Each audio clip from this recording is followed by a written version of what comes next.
that's how the FBI came into existence, and they had made a career or a history with this guy in charge for 50 some years of being very political and keeping things under control. That was his game. World War I, he started doing this anti-German thing. Then it became anti-communist, and after World War I, when they had prohibition, they got assigned the task of keeping track of legitimately produced alcohol, which was why FBI agents were supposed to be either certified public accountants or attorneys specializing in tax. Yeah, really right in there, macho, gun-slinging law enforcement. No, that's why they had special agents like Melvin Purvis and Elliot Ness, and they were stone cold killers, and they'd each been responsible for taking 15, 20, 30 lives, and they were made special agents. Interestingly enough, all of them seemed to have committed suicide within a 6-month period in 1949. I guess they found out what Hoover was, but that's another thing. So Hoover was very into some weird sexual stuff. Yeah. Which is another thing, Colson. but also a part of this thing, because more and more we're realizing that sexual perverts are put into positions of power. And they have a alarming. certain viciousness about what they do. Certain lack of connection with tomorrow. So, boom, they are ruthless. Not all of them, but a lot of them are very ruthless. They don't have much concern for other people, and they lack altruism, the willingness to sacrifice for others. So he was definitely a homosexual and a cross-dresser. Yes. So we're against, and I'm only saying this because this is becoming a bit of a theme. I've been looking into the Emmanuel Macron situation, wife situation as well. Barack Obama had a he had a trans nanny growing up, and his mother was okay with. I didn't even know that this was like mainstream news years ago. I just learned it, and so we're starting to see like it isn't possible in my mathematical opinion that the odds are that all of these people that go on to become presidents or these tremendous positions of power have these weird sexual perversion backgrounds, sort of upbringings. We're starting to see a little bit of a theme here, which kind of makes, I think, a person that has the capability to think on their own wonder, it's just a global operation to just kind of seed people into positions of power, and the world is just a stage. It's a family thing. It's a family thing. Have you ever heard of Samuel Hinckley? Is he related to John Hinckley? No. Hinckley, Hinckley. Look him up. Is he related to the Hinckley that Cape Cod? No. Remotely. But he had 7 of his descendants who were U.S. presidents, 1 who was a U.S. vice president, 1 who was governor of Alaska, 1 who several billionaires. And what you find is, if you look up Samuel Hinckley, they will note some of his more interesting modern relatives or descendants. So here's the way it breaks down. Lolo Soetoro. This is Barack Obama, just so everyone's watching, that's Barack Obama's stepfather, who he was raised with for the first 8 years of his life. Okay, well, the rest of his life afterwards, Barry Soetoro has an interesting situation. His mother, on his maternal side, his grandfather was first cousin to President George Herbert Walker Bush. So George Herbert Walker Bush, Dick Cheney, vice president, they're all cousins. Sarah Palin is a cousin. Barack Obama is a cousin. George Herbert Walker, who founds Halliburton, is Uncle Herbie to all of them. And interestingly, when he was running against John McCain's running partner was his cousin, Sarah Palin, who was governor of Alaska. Real unholy alliance, right?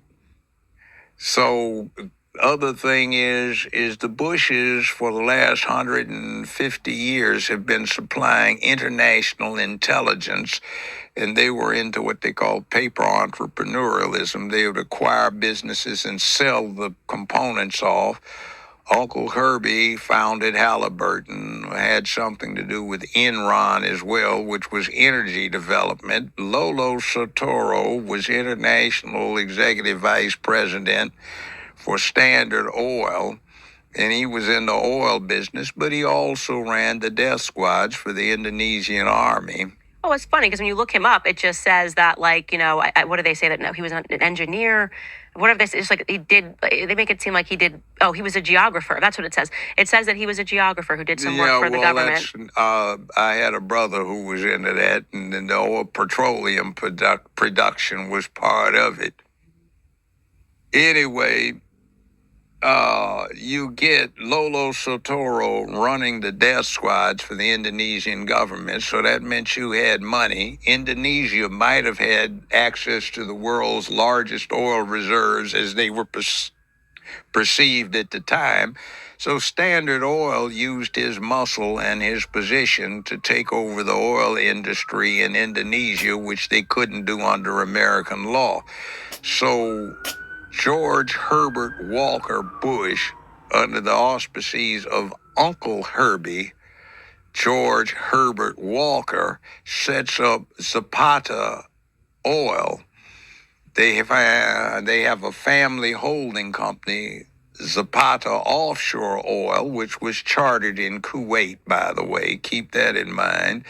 And what winds up happening is George Herbert Walker, dealt with Lolo Soetoro quite frequently on oil deals. And remember, George Herbert Walker becomes chief of the CIA under the Ford administration, and he deals with their number one contract guy over in Asia, which when the NAM was going on, Lolo ran intelligence for the CIA under contract in China, North Korea, North Vietnam, Cambodia, Laos, and Indonesia.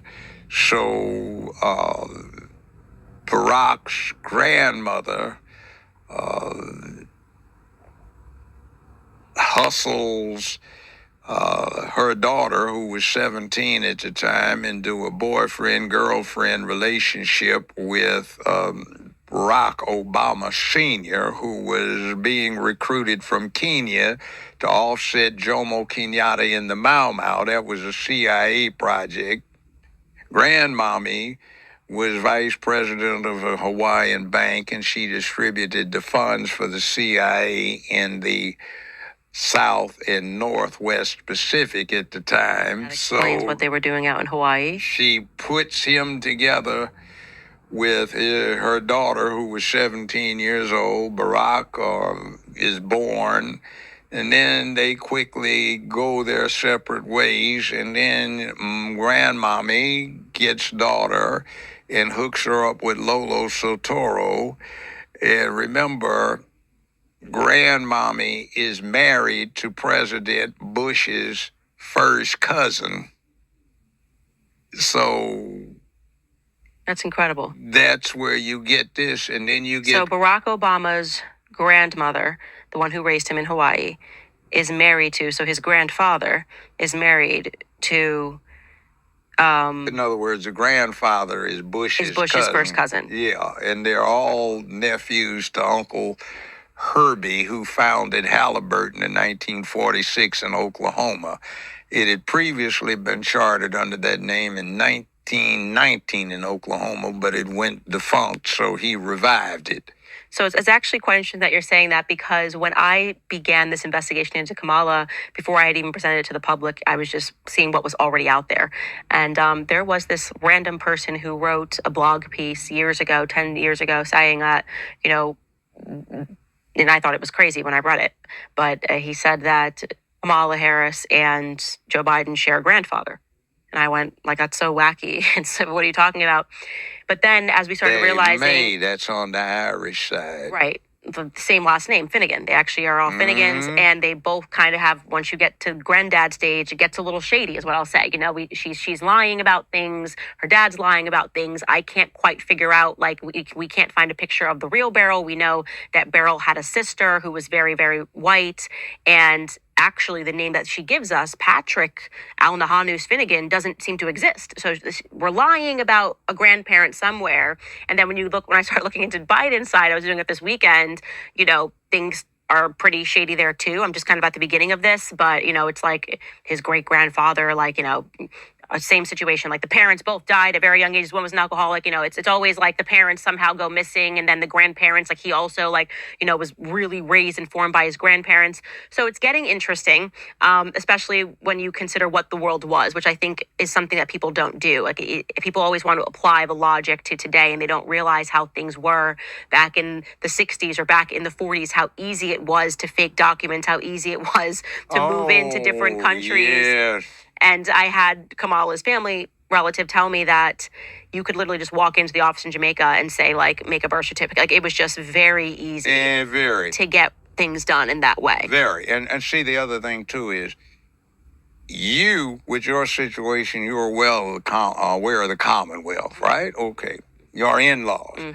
All right. Now, that was Hong Kong, Singapore, that was Nigeria, that was Kenya, South Africa, that was Pakistan, that was India, that Jamaica. was Jamaica, man. That was the Bahamas, that was Barbados, that was New Zealand, that was Australia. So I used to get to Jamaica an awful lot. So you hear somebody, hey man, everything gonna be all right, man. How do you mind? Speaking patois, and you turn around and there's somebody Chinese talking like they go, oh wow. Well, see, it's the British Commonwealth, before that the British Empire, so everybody travels freely around there. Now, I have a friend that's married to a Jamaican. She was born in Jamaica.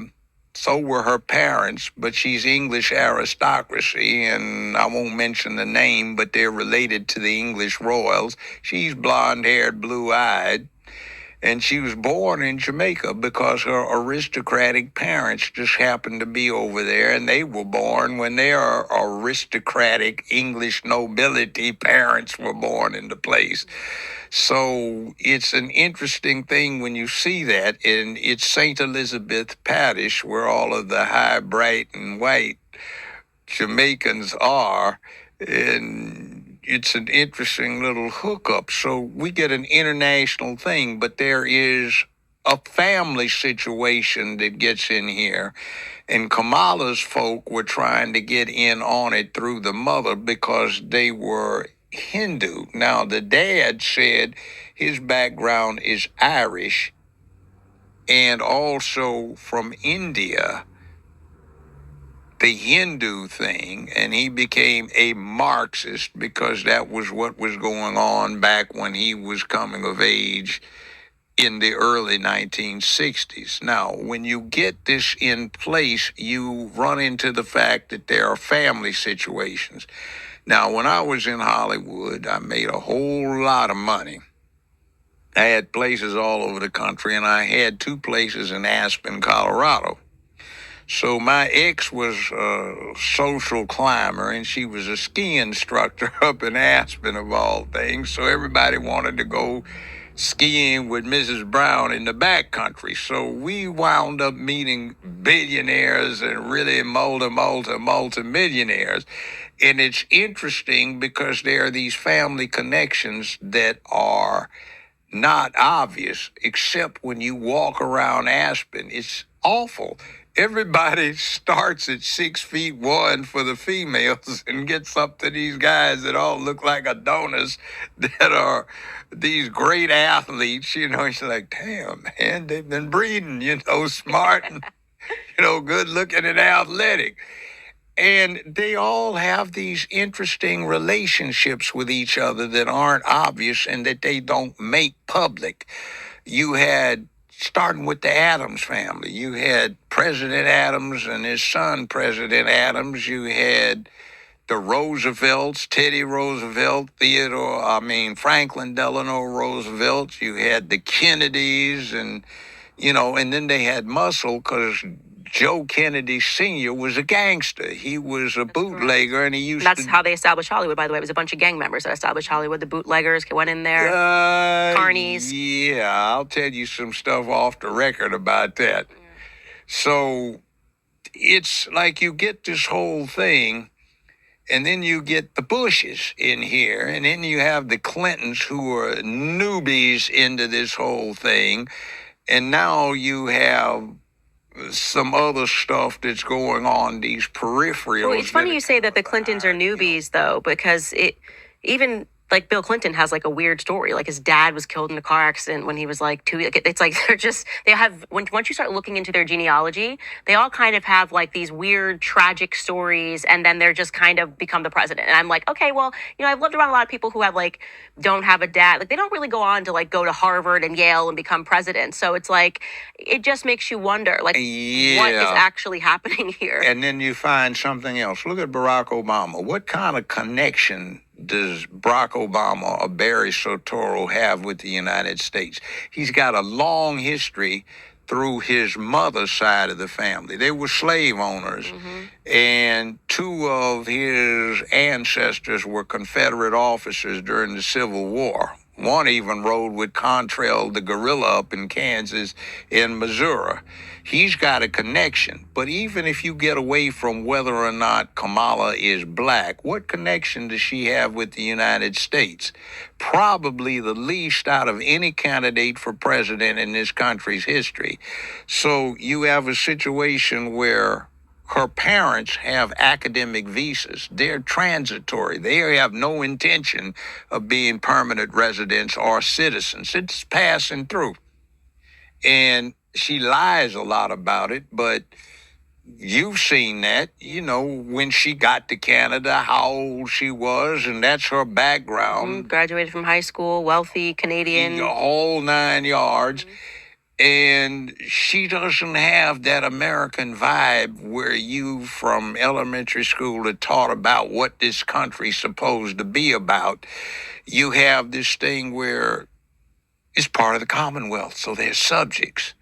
Now, you probably have talked to your husband about that, and your father-in-law, the Earl, and they view this whole thing about being subjects in a different way than we here in the States view about being a citizen. It's very different. Across the pond is very different. Very different. But that's the background with Kamala, the way she was brought up.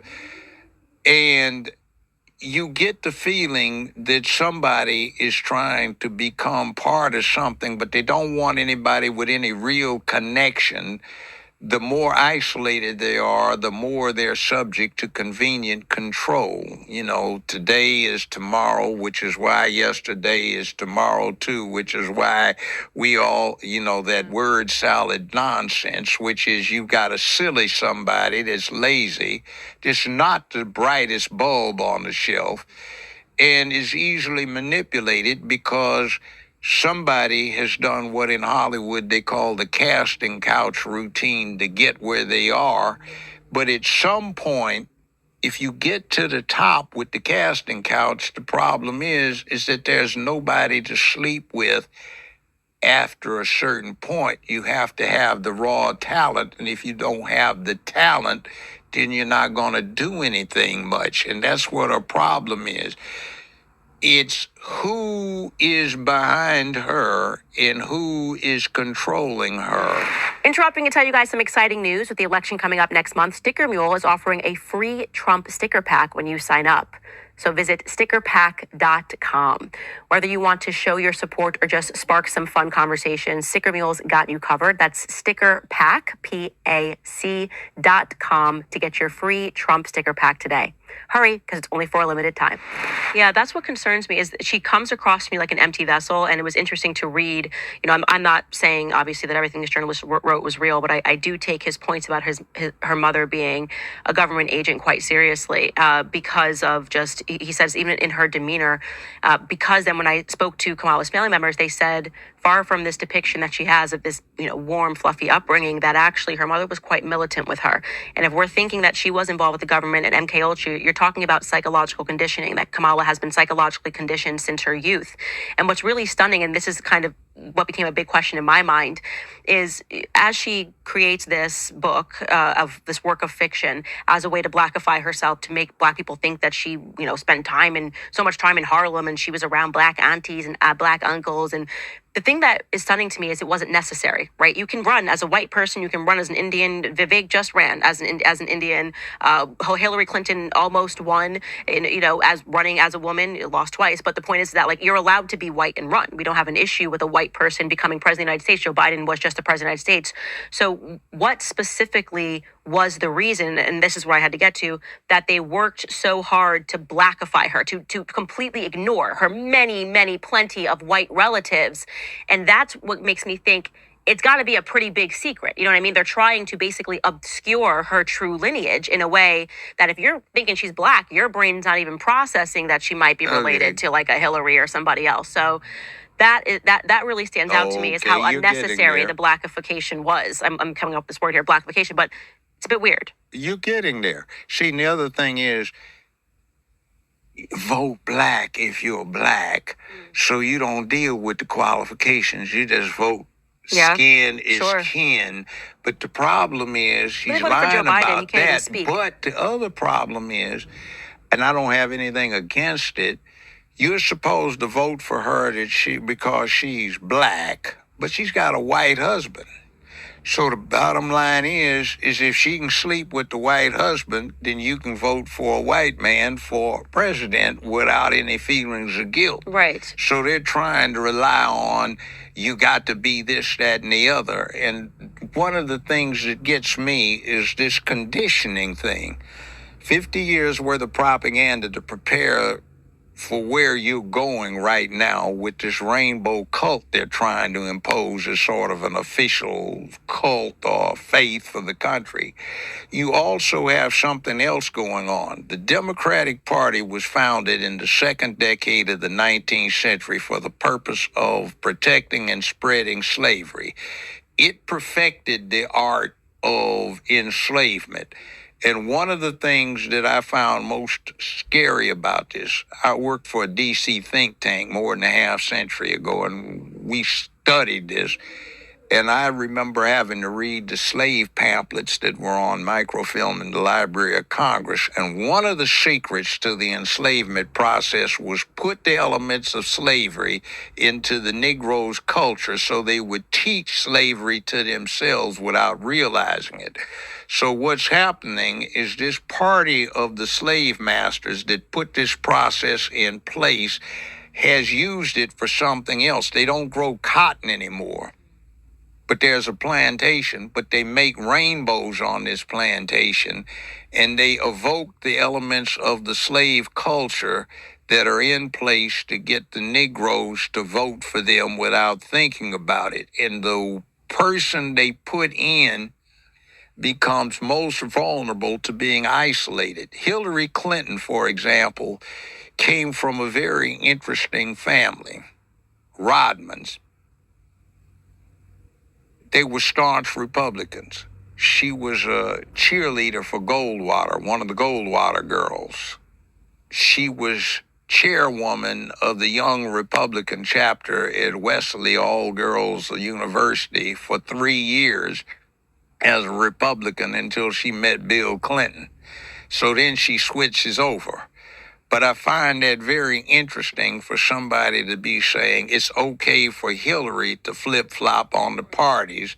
But Hillary was always a wannabe, and her parents were very much middle class, and she wanted to get outside of that. And she had a history of really downing her husband, Bill Clinton, because of his low origins. But Clinton was a smart man. And she was somebody that was isolated because she had no real connections to anything. So she became somebody that was subject to manipulation.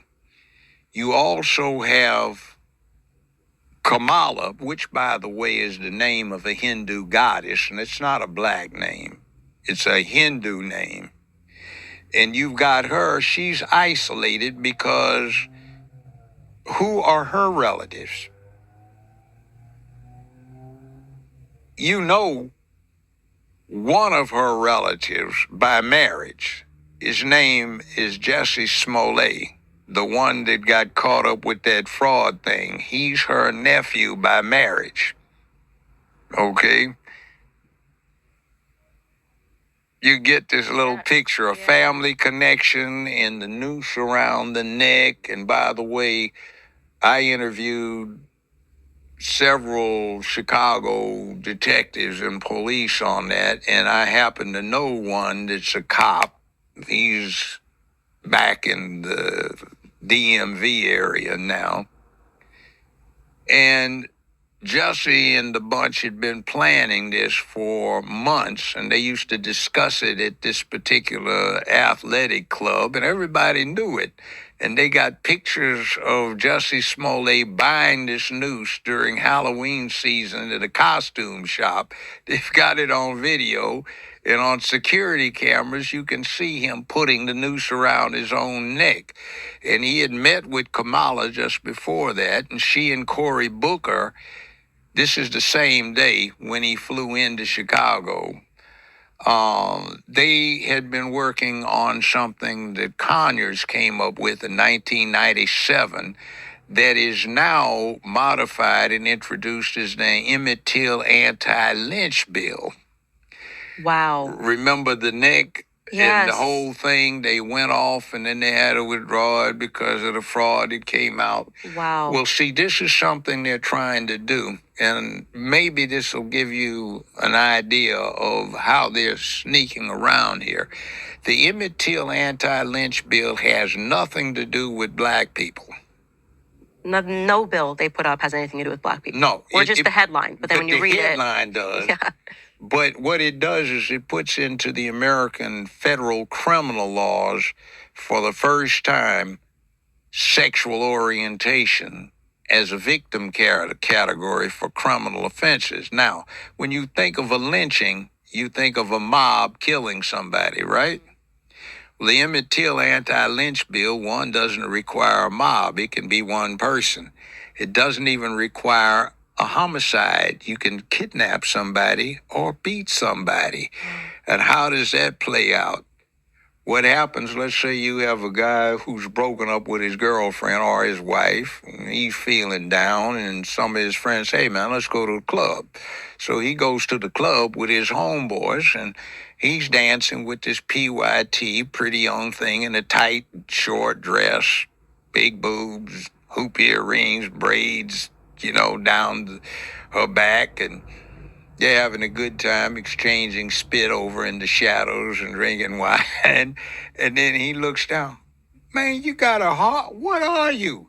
You got a heart on. And he busts him in the mouth. Now that's federal lynching. Wow. So what they did with it, you see this bait and switch. Also, look at the Black Caucus. They love Kamala because she's just as big a fake as they are. If you examine the voting records for the Black Caucus, you will find something very interesting. Is it really of the Rainbow Coalition? Yeah, because they're a member of the Liberty Caucus, which is the LGBTQIA plus caucus in Congress. I think all but 4 or 5 of them.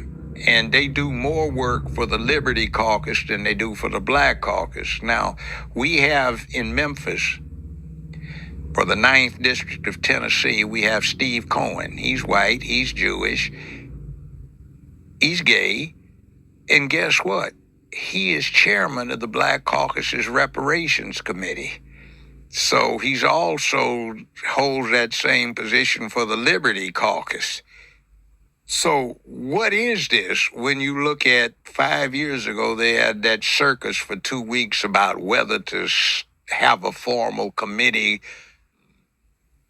set up to study reparations, and then 2 weeks later, on the first voice vote, no debate, they passed what's known as, quote, the Gay Reparations Act. Okay, so this is what we're doing is we're using black people as a smokescreen Yeah, to allow and that's what they're doing with LGBTQ to Kamala spike the ball. Harris. Is Yeah. you take a significant voting group that has emotive needs and cravings to belong, and here you give them an opportunity to identify with somebody who has absolutely no connections with them. Even if it was black, she's not somebody who has a prior generation in America. She is the immigrant herself because her parents were not immigrants. She is the immigrant. And by a technical call, she's qualified to run for president. See, the Constitution defines citizenship in two places. One, how to be a citizen, and two, qualifications for being president or vice president. So technically, you can be a citizen, but you can't be president, like, say, Cruz down in Texas.